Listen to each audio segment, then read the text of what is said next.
Welcome back to Founders and Funders, our new UBS series with women entrepreneurs and our conversation with Jill Johnson of IFEL. In part one, we talked about what inspired Jill to build a successful nonprofit supporting entrepreneurs. Now we'll discuss the evolution of Jill's business and why she believes angel investors are critical to the success of entrepreneurship for people of color. Okay, Jill, let's get right to it. One of the things that you and I have spoken about previously is the importance of getting investors, the right investors, even if they are small angels, rather than relying on grants. The data on female founders, sadly, securing funding points to continued challenges, especially for minority women. So with that, could you dive in a little bit more on the motivation for making Black Angels? What is the program? Why is it so critical to create and to cultivate this funding ecosystem? Yeah, this is really, I think, at the heart of what we do and really what needs to happen at a systemic level. When you look at Black-owned businesses, for say, let's just take that particular group, there has been a disinvestment in the Black community in general. But when you look at the business community and how businesses often start and how they're capitalized when they start, it is through personal savings and through friends and family. You know, your aunt, your grandmother, your brother, sister, people who love and support you, handing over a check. Maybe you're saying that you're going to pay them back, but they're not threatening to foreclose on your property. They're not threatening to take your business away. They are supportive, and it's patient, and it's friendly. Unfortunately, in the Black community, because of the lack of ability to build assets, which is part of the legacy of slavery, and even since that time in the more modern era, the fact that Black people were not able to accumulate assets through home ownership, and that there was the very intentional exclusion by the United States government for Black people to be able, again, to own homes and get mortgages. So this has been, part of the legacy of discrimination and exclusion. So fast forward to today, when you look at a capital system that's often based on credit and collateral, it just isn't there for Black people. And so there isn't, not being the base of people who can be that friends and family money is a challenge. And then the businesses end up starting off undercapitalized. When we look at angel investing today, people often are really talking about people who are investing in high growth, highly scalable tech companies that will be invested in by the venture capital community, and then there is an exit. We're trying to get people to think about, back just the original intention around angel investing and being that angel, a person who will be friendly capital, who's maybe outside of, again, friends and family, but it's friendly capital to help businesses that can produce a return. I'm going to get to that grant thing in just a second. But investing in businesses where you have a belief in the entrepreneur and that business owner, where you believe that they are going to return not just the principal, but have you will be better off as an investor in that business. And where, again, it's a viable business.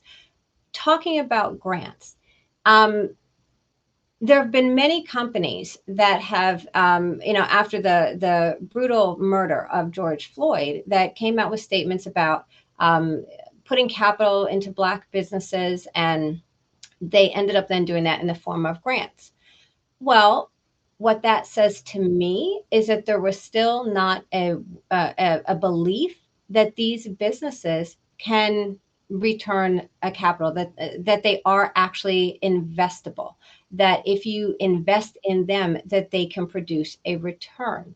Now, to me, the the message about believing in someone is that they're willing to invest in you. If they just give you grant, I mean, we're a nonprofit, so we love grants. So we'll take any grants that people want to offer. But as a for-profit business, someone giving you money without then saying, hey, you know what? I believe in you. I'm going to invest this money. And with my investments going to come my expertise, my relationships, my network. That is the pinnacle of someone believing in you. Without that, and again, just a grant written and hey, you know, good luck, that's not really suggesting that that person has wants to have a vested interest in your business and in you as an entrepreneur. And so, Jolene, imagine a whole community of people that have never felt that have never felt invested in. They have never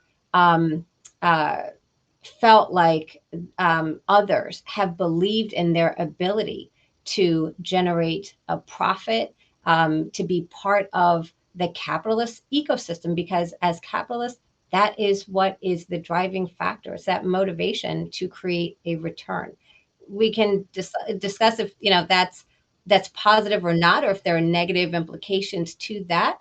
But at the end of the day, Black and brown entrepreneurs want to feel that sense of value through investment. Jill, you touch on so many important points, and I've seen a lot of this in the evolution of the women-focused angel groups. I was a very early investor in Golden Seeds and saw how empowering these women businesses was so critical, and getting the right investors. I keep coming back to that point. And now you're doing it for women of color. And it is so critical now to build on the Golden Seeds, the women, and create these groups specifically for women of color to give them that support and that confidence. So let's talk a little bit about how— Jolene, can I go back to a point you just made? Because this is really important.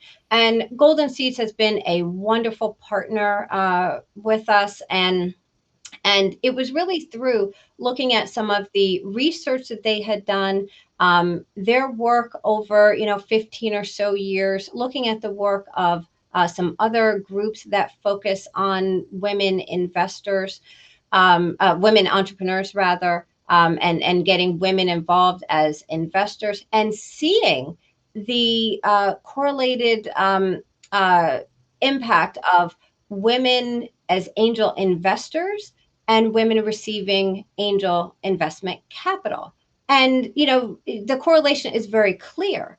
When we looked at that data, though, what we observed is that there were just not women of color that were participating in that on either side in the way that we would like to see. And then we again looked at the number of Black people participating in the angel sector.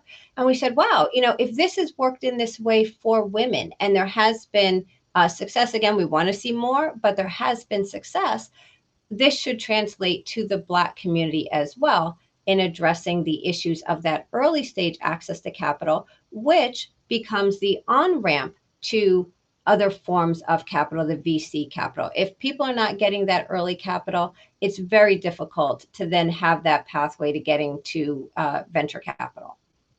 Yeah, exactly. The points you create that you mentioned are so critical. So let's talk about that funding ecosystem, which is developed for women angels and women businesses. How does an investor like me, say, find women of color who are starting businesses as an investor?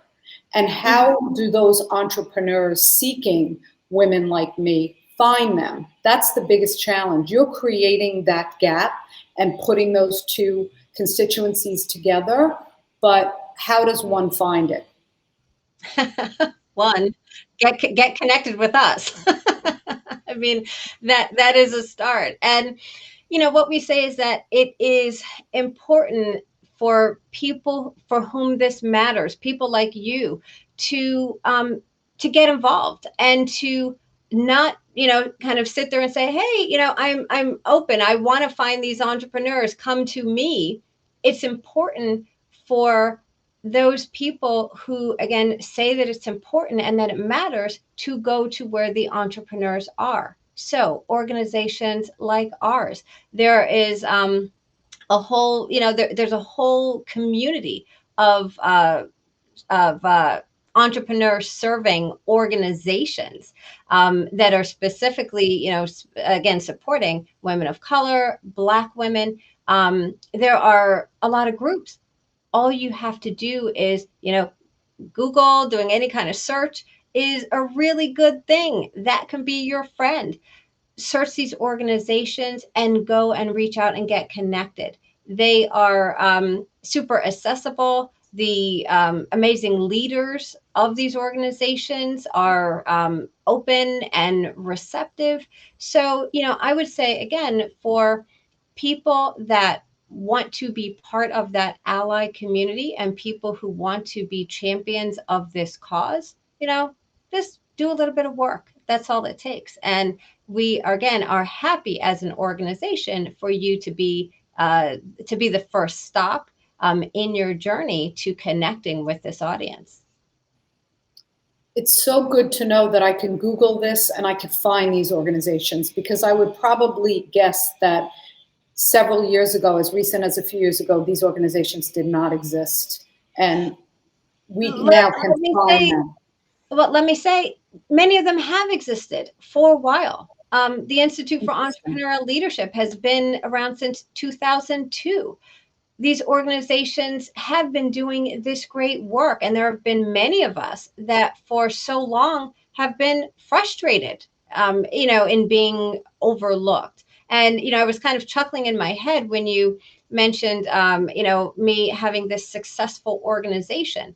Well, I feel that we should be a lot more successful given the work that we do. But as a nonprofit, as a Black-led nonprofit, the challenge to get capital has been just as much as for the entrepreneurs. And that's been, again, the challenge for many of the organizations that have been serving this audience and this community for a long time. So they have existed.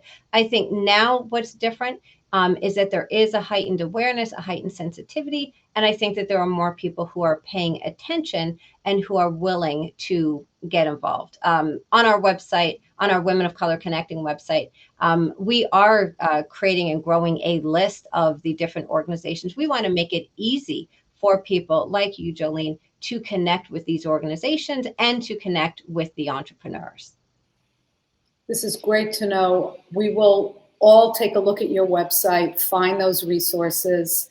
Jill, I know we can keep going forever, but and talk about this important topic, but I want to thank you so much for sharing your story, sharing your insights, and congratulations again on the work that you are doing to support women of color entrepreneurs and to grow this critical Black angel investment community. So James, I'll turn it back over to you with a preview of our next program. Well, thanks so much, Jolene, and Jill. I really appreciate it.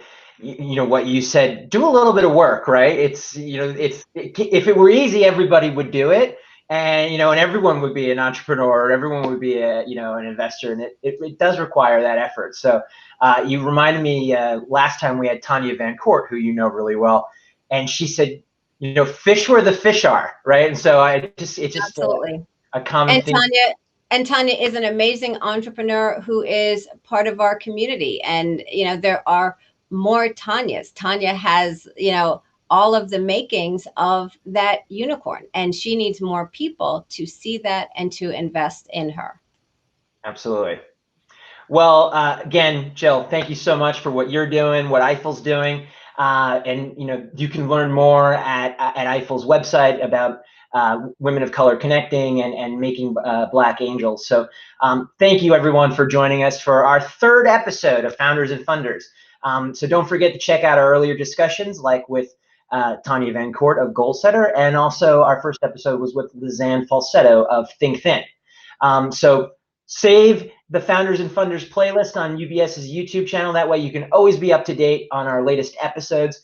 And for more information, resources about wealth building, as well as for women and business owners, I strongly encourage you to speak with your UBS financial advisor, or visit ubs.com/women and ubs.com/business-resilience for the latest resources and information from UBS. Thanks again for placing your trust with UBS and your financial advisor. Be well.